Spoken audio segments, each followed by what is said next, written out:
Bonjour à tous, bienvenue à l'église du Narbonnais. Nous sommes heureux de nous retrouver encore pour notre réunion où vous avez peut-être pris déjà le temps de louer, d'adorer, de prier, de pouvoir célébrer Dieu ensemble et peut-être que vous le ferez aussi après derrière votre écran. Vraiment, bienvenue, on est content de se retrouver, de continuer à avoir contact ensemble et ça c'est quelque chose d'important que l'église puisse rester unie. Bien sûr qu'il y a beaucoup d'appels à la prière ces derniers temps. Et c'est bien de pouvoir prier.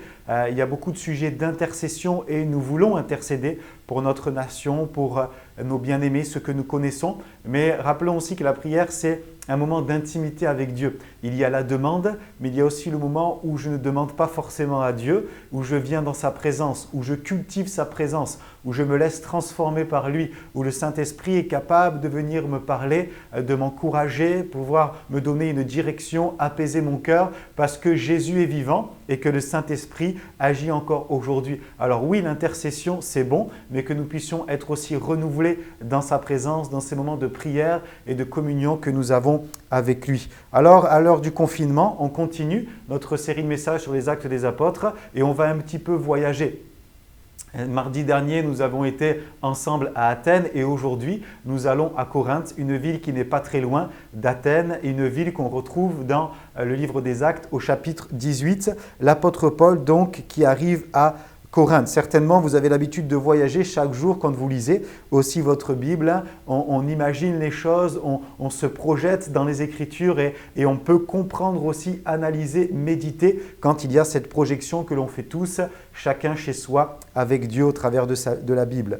Alors, Corinthe n'est pas très loin d'Athènes, c'est à peu près 80 km, mais pourtant ce sont deux villes qui sont complètement opposées dans la manière qu'elles ont d'exister, dans la manière qu'elles ont d'être. On sait que Athènes, c'est une ville, nous l'avons vu mardi dernier, où il y a la philosophie, où il y a la réflexion, où il y a la culture, le savoir.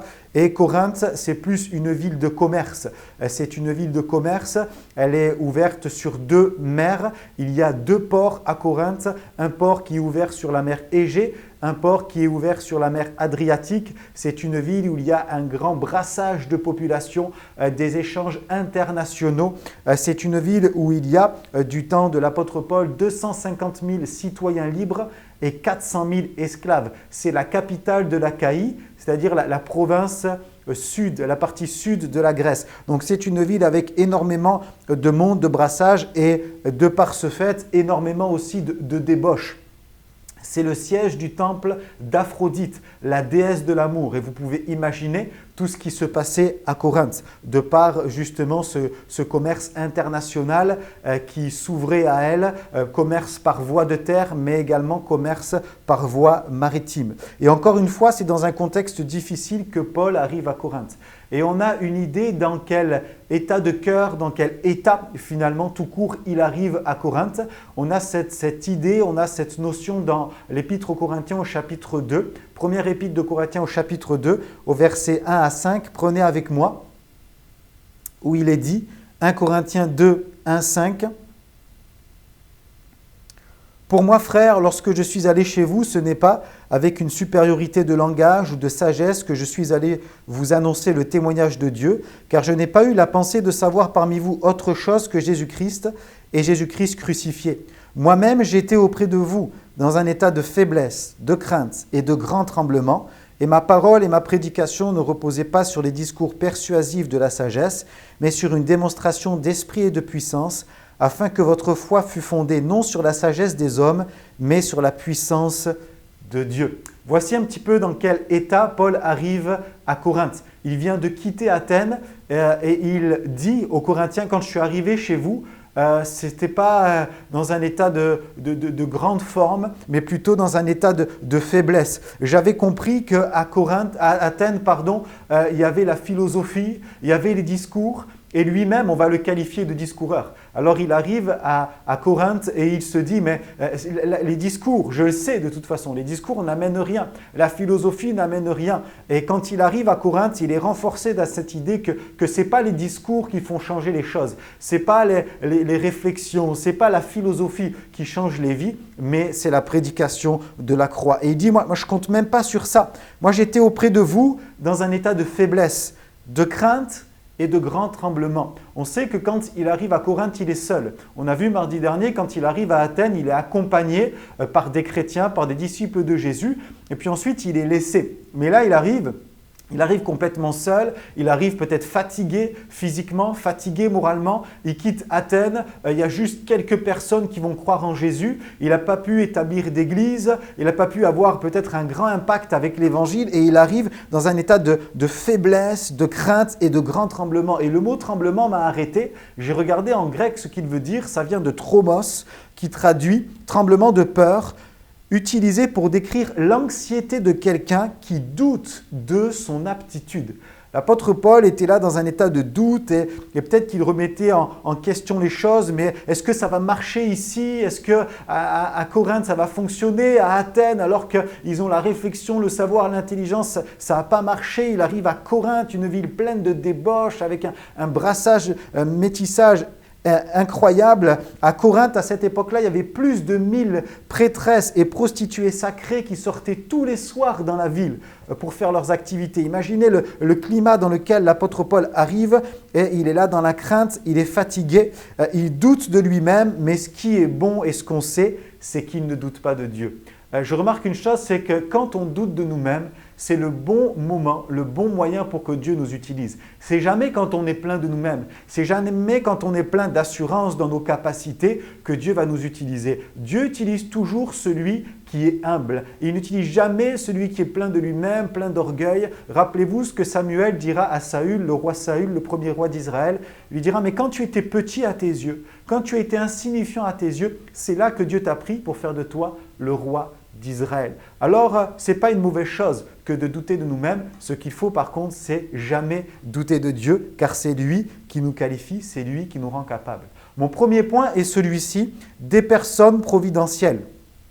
C'est à ce moment-là, quand Paul arrive à Corinthe, qu'il va rencontrer Priscille et Aquilas. Priscille et Aquilas, alors vous remarquez que Priscille est souvent citée avant Aquilas. C'est une chose étrange, c'est une chose qui ne se fait pas d'habitude, mais certainement que Priscille avait un rang social plus élevé, ou peut-être aussi que Luc la cite volontairement avant son mari parce qu'elle avait pris une part très active dans le ministère et dans l'œuvre de Dieu. Alors Paul va devoir travailler de ses mains. Il arrive à Corinthe, il n'a peut-être plus de ressources financières, les ressources qui lui ont été données pour travailler pour la mission sont peut-être épuisées et il est obligé de travailler. C'est là qu'on apprend quel est le métier de Paul. Il était faiseur de tentes. Faiseur de tentes, peut-être plus largement, travailler le cuir. Parce que Paul vient de Cilicie et cette province qui appartenait au royaume de Syrie était réputée pour le travail des poils de chèvre qui servaient aussi à la confection des tentes. Donc, il y a le travail des tentes, mais également le travail du cuir et du tissage. Pensez un peu, Paul, il est obligé de mettre comme peut-être un peu en stand-by la mission car il a besoin de travailler, il a besoin de se nourrir, il a besoin de se loger, de se vêtir. Alors, il met un petit peu de côté la mission parce qu'il doit travailler. Il n'est pas à plein temps pour l'œuvre de Dieu, il doit travailler et dans tout ce contexte-là qu'il va rencontrer Priscille et Aquilas. Priscille et Aquilas arrivent de Rome et il nous est dit dans le texte, vous le lirez, qu'ils ont été chassés de Rome. Ils ont été chassés de Rome parce que l'empereur de Rome, Claude, avait donné cet ordre. Tous les Juifs quittaient Rome. Et certainement, Priscille et Aquilas, quand ils ont quitté Rome, ils étaient déjà chrétiens. C'est ce qu'on peut supposer. Imaginez un petit peu la fuite, le fait d'être chassé parce qu'on est juif. C'est quelque chose de terrible. On ne sait pas dans quel état ils sont partis, s'ils ont dû laisser leur maison, s'ils ont dû laisser leur commerce de faiseurs de tentes, dans quelles circonstances, mais partir, c'est jamais évident. Être mis dehors, c'est jamais évident. Imaginez si nous, on doit quitter notre ville ou quitter notre pays parce qu'on est juste chrétien. C'est quelque chose de terrible. Et peut-être qu'ils étaient dans l'incompréhension, Priscille et Aquilas. Se demandaient, mais pourquoi Dieu a permis qu'on fuit? On sait qu'à Rome, il y avait déjà une église. On sait que l'évangile avait déjà atteint cette ville. Alors, pourquoi Dieu permet qu'on parte? Mais ils n'étaient peut-être pas en train de se douter que Dieu conduisait toutes choses. Et que alors qu'ils étaient en train de fuir à cause de cette persécution, ou peut-être on pourrait même dire grâce à cette persécution, ils vont être les personnes providentielles pour l'apôtre Paul. Ils vont aider l'apôtre Paul. Ils vont pouvoir bénir l'apôtre Paul. À un moment où l'apôtre Paul se sent faible, abattu, pas soutenu, laissé peut-être, obligé de laisser la mission, il va rencontrer ces personnes providentielles. Un couple qui va venir pour l'aider. Un couple qui va venir pour le recueillir. Littéralement, il va habiter chez eux. Il va être encouragé. Combien ça a dû le bénir, combien il a dû être vraiment fortifié. Et j'aimerais dire de la même manière, Dieu prend soin de nous. Dieu prend soin de vous. Vous avez peut-être vécu des expériences similaires où à un moment donné, vous vous en sentiez seul et Dieu envoyait une personne. Je me rappelle du témoignage de mon épouse qui arrive dans une entreprise et là, il y a un climat vraiment très particulier. Les personnes sont hypocrites, elles disent du mal les unes sur les autres, c'est difficile. Et puis, elle va rencontrer une chrétienne et grâce à cette personne, à cette rencontre conduite par Dieu, elles vont pouvoir s'encourager, se fortifier, s'unir, prier ensemble pour cette entreprise et tenir bon dans leur foi. Dieu envoie des personnes.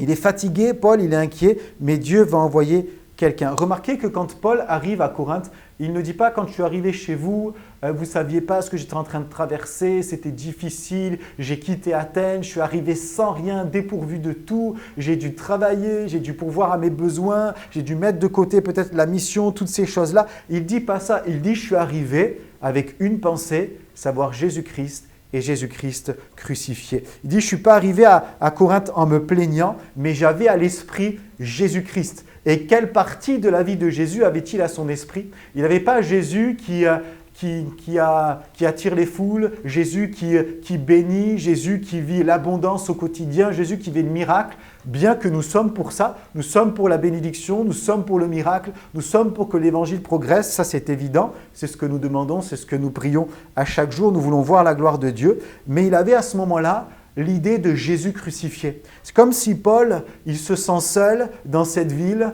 il se sent peut-être loin de tout, et puis il pense à son Sauveur qui est sur la croix. Il pense à ce Messie qui a été abandonné du Père pour que lui, dans sa solitude humaine, ne puisse pas vivre cette solitude spirituelle. Il est seul humainement, mais il sait que Dieu est avec lui. Il sait que le Saint-Esprit le garde. Il sait que le Saint-Esprit le protège. Il sait que le Saint-Esprit le bénit. Tu peux être seul humainement, mais Dieu est avec toi. La solitude, aujourd'hui, dans le temps particulier que nous vivons, c'est l'ennemi de beaucoup de personnes. C'est l'ennemi dans le temps présent. Vous savez, quand on ne vit pas la solitude pleinement, on peut la comprendre que partiellement. Mais on a tous, à un moment donné dans notre vie, vécu ce moment de solitude. Parfois, peut-être même avec du monde autour de nous. Peut-être que vous êtes inquiet alors qu'il y a du monde autour de vous. Vous êtes inquiet pour votre business, inquiet pour votre entreprise, inquiet pour votre patron, votre entreprise parce que vous êtes salarié et vous essayez de faire bonne mine, de montrer que tout va bien à votre épouse, à votre époux, à vos enfants. Mais il y a comme une solitude intérieure parce que vous êtes seul à vous inquiéter de ces choses-là. La solitude dans l'épreuve, c'est terrible. La solitude, bien sûr que c'est quelque chose de terrible, on ne l'aime pas, on veut la fuir, on aime être avec du monde, on n'aime pas être seul. Mais je me pose la question, et si la solitude n'avait pas que des mauvais côtés? Alors bien sûr que tout dépend comme on aborde la solitude, comme on choisit de vivre au travers de la solitude. Peut-être que vous dites, mais Samuel, je me lève tous les matins, je suis seul, je me couche, je suis seul, je mange, je suis seul, et tu me dis que la solitude peut avoir des bons côtés. Je me pose la question, bien sûr que avant de développer cette question, bien sûr que j'aimerais vous dire, c'est facile de dire ça quand on ne vit pas la solitude, mais on a tous vécu des moments de solitude. J'ai vécu des moments de solitude, notamment au début de ma conversion, où je me suis retrouvé un petit peu seul, volontairement aussi, pour me mettre à part avec Dieu. C'était des moments de solitude, ce n'était pas évident, mais c'est des moments que Dieu a permis. Et je pose la question, et si la solitude devenait notre allié? Et si nous apprenions à la connaître? Finalement, la solitude pourrait être le thème d'une prédication, tellement il y a à dire sur le sujet. Et j'ai noté ceci, j'ai pris ce mot, et si on arrivait à apprivoiser la solitude pour en faire une force? Et si au travers de la solitude, on arrivait à nourrir quand même de l'espoir? Et si la solitude nous aidait dans ces moments particuliers? J'ai connu des personnes, notamment des jeunes étudiants qui avaient fait des milliers de kilomètres, qui avaient laissé leur famille, laissé leur pays pour arriver en France, dans un pays qu'ils ne connaissaient pas, avec une vie sociale différente, avec une langue différente, avec un système scolaire complètement différent, et ils ont dû s'adapter. Ils ont développé une chose, c'est la solitude. Non pas qu'ils se recroquevillaient sur eux-mêmes, mais dans ces moments de solitude, ils ont appris à développer une relation avec Dieu. S'il pouvait y avoir une sorte de solitude sociale, ce n'était pas une solitude spirituelle. Au travers de cette solitude, ils ont appris à développer Dieu. Et bien sûr que ce n'est pas évident, mais si Dieu permettait ces moments de solitude pour que nous puissions nous approcher de lui. Regardez ce que Jérémie dit dans le livre tellement particulier des Lamentations de Jérémie, au chapitre 3, au verset 27 à 28, il dit « Il est bon pour l'homme de porter le joug dans sa jeunesse. Il se tiendra solitaire et silencieux parce que l'Éternel le lui impose. » La solitude comme parfois imposée. La solitude comme si Dieu la permettait pour qu'à un moment donné, il puisse nous dire, voilà, tu ne peux plus rien faire, tu n'as peut-être plus personne à qui parler, à partager ton quotidien pour que tu puisses le partager avec moi. Pour que dans ces moments, tu puisses développer une communion avec moi. Et bien sûr que ce n'est jamais évident, mais quand on choisit d'aborder la solitude sous un autre angle, alors certainement, ça va être bénéfique pour nous. Peut-être que pour d'autres, ils voudraient un petit peu de solitude. Vous avez les enfants qui courent partout, vous devez les gérer l'école à la maison, gérer le foyer, gérer peut-être une personne malade, un parent à qui aller voir régulièrement. Et peut-être que vous avez aussi envie de souffler. Je pense à toutes ces mamans qui n'arrêtent pas, qui ont peut-être juste envie de dire, mais vivement que l'école reprenne pour que je puisse aussi un petit peu souffler, pour que je puisse avoir un moment de communion personnelle avec Dieu, parce que ce n'est pas évident dans le quotidien. Peut-être qu'aussi la solitude peut être comme un moment de préparation pour autre chose. J'ai noté peut-être que la solitude peut être comme une transition pour autre chose. Paul, alors qu'il était seul, il était en train de se préparer à rencontrer Priscille et Aquilas. Et il nous est dit que quand il va les rencontrer, alors il va prendre de l'assurance, il va pouvoir prêcher davantage dans les synagogues. Premier point, des personnes providentielles. Et au travers de la solitude, Dieu nous prépare pour autre chose. J'aimerais maintenant développer le deuxième point, c'est une vision au bon moment. Parfois, on recherche des visions. On a tous envie de vivre des indications, que Dieu nous parle, que Dieu nous oriente, que Dieu nous freine, que Dieu nous pousse. Je pense que vous priez dans ce sens-là, je prie dans ce sens-là. Seigneur, conduis-moi. Seigneur, parle-moi. Mets des convictions profondes dans mon cœur. Seigneur, s'il faut que tu puisses me donner une vision, donne-la moi. Mais je crois que la vision arrive toujours pour un but. Dieu ne donne pas une vision pour une vision. Il y a toujours un but et bien sûr, il faut avoir le cœur prêt et disposé à la recevoir. Paul va se mettre à prêcher. Ensuite, il va y avoir Silas et Timothée qui vont le rejoindre. Vous lirez ça dans le chapitre 18. Silas et Timothée viennent et là, certainement, ils arrivent avec des biens matériels. Et de ce fait, l'apôtre Paul va pouvoir arrêter de travailler, de faire des tentes et il va pouvoir travailler à plein temps pour l'œuvre de Dieu. Il va commencer à enseigner, commencer à s'occuper des personnes, commencer à prêcher. Il va se consacrer à l'œuvre du ministère complètement. Et bien sûr qu'on retrouve là la force de l'équipe. Dès que Silas et Timothée arrivent, combien ça a dû le bénir, l'encourager, ils ont dû se serrer dans les bras, ils ont dû louer Dieu ensemble, ils ont dû être vraiment encouragés. La force de l'équipe, c'est tellement important. Quelqu'un a dit, tout seul on va plus vite, mais à plusieurs on va plus loin. J'ai bien aimé ce qu'un pasteur disait un jour, il disait, mais si un leader, si un pasteur part tout seul et qui pense qu'il y a quelqu'un qui le suit alors qu'il n'y a personne, il fait juste une promenade. La vérité est celle-ci, tout seul on ne fait pas grand-chose. On a besoin de travailler en équipe, besoin d'être à plusieurs car l'œuvre de Dieu s'accomplit à plusieurs. Et c'est une habitude que j'ai de le rappeler dans l'église du Narbonnais. Au verset 9, il est dit « Le Seigneur dit à Paul en vision pendant la nuit, ne crains point, mais parle et ne te tais point, car je suis avec toi et personne ne mettra la main sur toi pour te faire du mal. Parle, car j'ai un peuple nombreux dans cette ville. Il y demeura 1 an et 6 mois, enseignant parmi les Corinthiens la parole de Dieu. » Bien que Paul va être encouragé par Priscille et Aquilas, bien qu'il va être encore fortifié par la venue de Silas et Timothée, même si ces personnes étaient là, on voit que le Seigneur lui-même, dans la nuit, pendant une vision, il va pouvoir encourager son serviteur. On ne sait pas si c'était lors d'un songe, si c'était une vision ouverte, une vision fermée, mais Dieu va lui parler et Dieu va rassurer son cœur. Bien qu'il ait été déjà encouragé par des personnes providentielles, Dieu lui-même vient encourager son serviteur. Il va lui dire « Ne crains point, mais parle ». Car j'ai un peuple nombreux dans cette ville. Alors que l'évangile commence à gagner du terrain dans la ville de Corinthe, il va y avoir de l'opposition. Il va y avoir des personnes qui vont se soulever contre Paul. C'est ce pourquoi Dieu vient encourager son serviteur et vient lui rappeler il faut qu'il continue à parler. Alors nous n'avons pas eu de vision. Nous n'avons pas forcément vu Dieu nous parler. Certains, oui, ont eu des visions par rapport à leur ville, par rapport au village, là où ils sont. Dieu leur a parlé clairement et ils ont commencé à faire des réunions de maison, à se mettre en accord avec le pasteur pour peut-être ouvrir des cellules de maison, toutes ces choses. Et c'est une bonne chose. Mais on sait que même si on n'a pas eu de vision, on sait que Dieu veut que nous puissions parler. Dieu veut que nous puissions annoncer son royaume. Dieu compte sur nous parce qu'il a un peuple nombreux. Alors je crois que cette parole de Jésus, j'ai un peuple nombreux, même si le peuple n'avait pas été nombreux à Corinthe, Dieu aurait encouragé Paul à parler quand même. Jésus lui aurait dit quand même, mais il faut que tu parles parce que même si je n'ai pas un peuple nombreux, il y a quelques âmes à sauver. Et pour ces quelques âmes, il convient d'annoncer le royaume de Dieu. Le mot utilisé pour peuple, c'est laos. Et c'est un synonyme pour qualifier Israël. Jésus dit à Paul, qui est un Israélite, il dit « mais c'est mon peuple qu'il y a dans cette ville. C'est des Corinthiens, ils sont peut-être à des années-lumière de la foi, ils ne savent pas du tout qui je suis, mais c'est mon peuple. J'ai choisi dans cette ville mon peuple.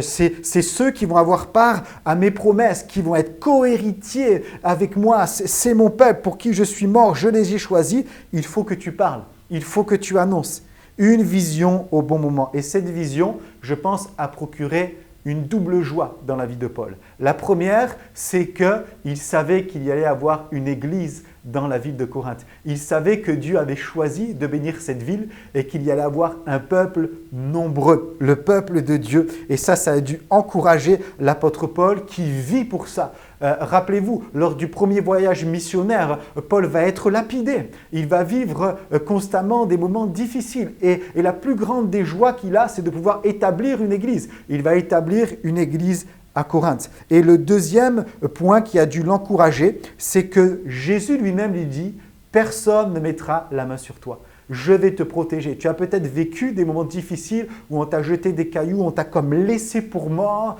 tu es meurtri dans ta chair, dans ton corps, mais je te protège. Personne ne va te toucher, je suis ton bouclier. Tu es intouchable, Paul. Voilà ce que Jésus va lui dire. Et j'imagine combien la confiance a dû gagner le cœur de l'apôtre. Quand je suis arrivé au CM2 dans une école primaire, il y avait le grand de la cour. Il y avait celui qui était plus fort que tout le monde. Et il était comme identifié le plus fort de la cour d'école. Et j'avais un ami qui était son ami. Et donc, par extension, j'étais aussi l'ami du plus fort de la cour. Et donc, j'étais comme protégé. Je savais que si j'avais un problème, je pouvais l'appeler et il viendrait me protéger.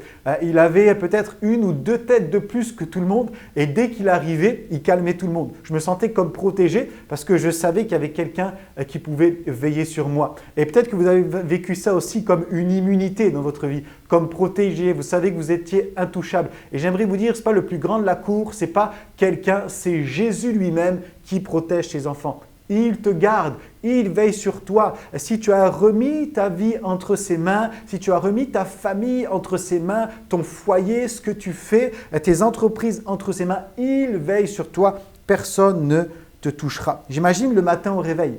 Imagine le matin au réveil, combien ça a dû encourager l'équipe. Paul, il va voir ses amis, il va voir ses frères, puis il leur dit, voilà, j'ai deux bonnes nouvelles. La première, Jésus m'a visité cette nuit, il m'a dit qu'il y avait un peuple nombreux dans cette ville. Combien Silas, Timothée, Priscille, Aquilas ont dû être encouragés de savoir que Dieu allait bénir cette ville et que leur travail allait porter du fruit. Et la deuxième bonne nouvelle, personne ne va nous toucher, personne ne va mettre la main sur nous. Et ça, c'est merveilleux. Ça a dû vraiment booster, encourager l'équipe. Alors, quand ils ont entendu ça au matin, ça a dû vraiment les fortifier. mais on voit dans les versets qui suivent que néanmoins, il va y avoir du remous. Néanmoins, ça va être compliqué. Il nous est dit que les Juifs vont se soulever unanimement contre Paul, ils vont l'amener au tribunal, mais Dieu a donné sa parole. Dieu a dit, personne ne te touchera, et c'est ce qui s'est passé. Paul va être protégé par Dieu. Paul va être encouragé. Alors je récapitule pour ne pas être trop long ce soir. Le premier point, c'est que Dieu organise toutes choses. Il a permis que Priscille et Aquilas puissent sortir de Rome pour être des personnes providentielles. C'est comme ce grand puzzle. Vous savez, nous on voit au jour le jour. Aujourd'hui, on vit au jour le jour. On ne peut même pas dire ce qu'il en sera dans une semaine. On ne peut même pas dire ce qu'il en sera au 11 mai, alors que le confinement sera levé. C'est au jour le jour qu'on vit, mais Dieu, lui, ce n'est pas au jour le jour. Dieu, lui, connaît, conduit toutes choses. Et j'aimerais dire, nos vies ne sont pas entre les mains des dirigeants de notre pays. Comme Priscille et Aquilas, peut-être on peut se dire, écoute, Claude, l'empereur a ordonné ça, mais Dieu est au-dessus de Claude. J'aimerais dire que Dieu est au-dessus des magistrats, Dieu est au-dessus des gouvernements, Dieu est au-dessus de tout ça. Il protège, il garde et il oriente. Alors soyons rassurés, il envoie des personnes providentielles pour garder et encourager ses enfants. Je disais, je fais une allocution ce matin sur les réseaux sociaux, Jésus traverse la crise avec nous. Et il traverse la crise. Et dans ces moments de crise, il oriente toutes choses, il conduit toutes choses. Si tu es au bon moment, au bon endroit, c'est-à-dire que tu es dans la volonté de Dieu, alors Dieu va t'envoyer des belles personnes. Et peut-être que tu seras toi la personne envoyée par Dieu pour quelqu'un. Tu vas recevoir peut-être une aide de quelqu'un, mais peut-être que toi, à ton tour, tu vas être quelqu'un qui va aider. Et ça, bien sûr, c'est tellement encourageant de voir que Dieu nous utilise. Dieu envoie des personnes, mais il nous envoie aussi pour bénir, pour encourager ceux qui sont autour de nous. Et puis le deuxième point, c'est celui-ci. Lui-même encourage. Il veille sur son peuple. J'aimerais te dire, j'aimerais prier dans ce sens-là que Dieu va te garder. Peut-être qu'il y a du tourment, de l'inquiétude et tu te dis, Seigneur, j'aimerais vivre cette vision aussi que tu viennes me rassurer, que tu viennes m'encourager, que Seigneur, tu vas protéger ma famille, protéger mes enfants, protéger ma ville, protéger là où je suis, protéger mes affaires. J'aimerais le déclarer par la foi dans ta vie. Je le déclare dans ma vie. Seigneur, ma vie n'est pas au gré des courants de ce monde. Seigneur, ma vie est entre tes mains. Ma vie est gardée par toi. Ma vie est protégée par toi. Je veux le laisser sur votre cœur. Je veux le déposer sur votre cœur par la foi. Saisissez-le. Vous pouvez dire Amen. Commencez à louer Dieu. Commencez à l'adorer. Commencez à le bénir. Et je termine avec cette parole. Là où tu es, Dieu a un peuple.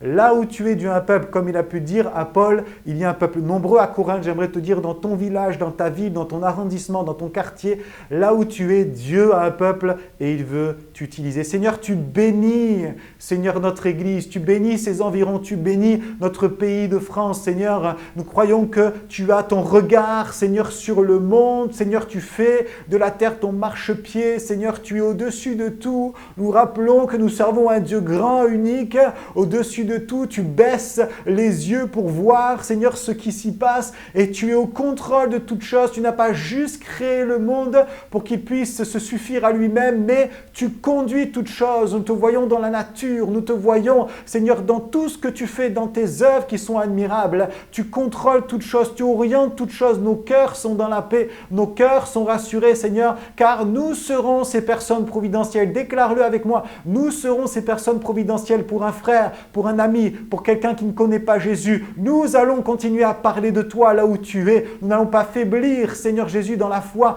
pour répandre le beau message de l'Évangile, car tu veilles sur nous. Tu nous protèges. L'ennemi veut chercher à nous atteindre. La chair veut reprendre le dessus, mais tu nous protèges. Le bouclier de la foi est pour nous. Seigneur Jésus, tu gardes tes enfants, Seigneur. Tu nous environnes de barrières de feu, Seigneur. Tu envoies des anges pour nous protéger et ton esprit habite en nous, cet esprit de force, d'amour et de sagesse qui nous conduit dans ta volonté pour exécuter tes merveilleux desseins. À toi la gloire, Seigneur, sois élevé, sois béni, Jésus. Puissions te louer, t'adorer. À toi la gloire, Seigneur. Amen.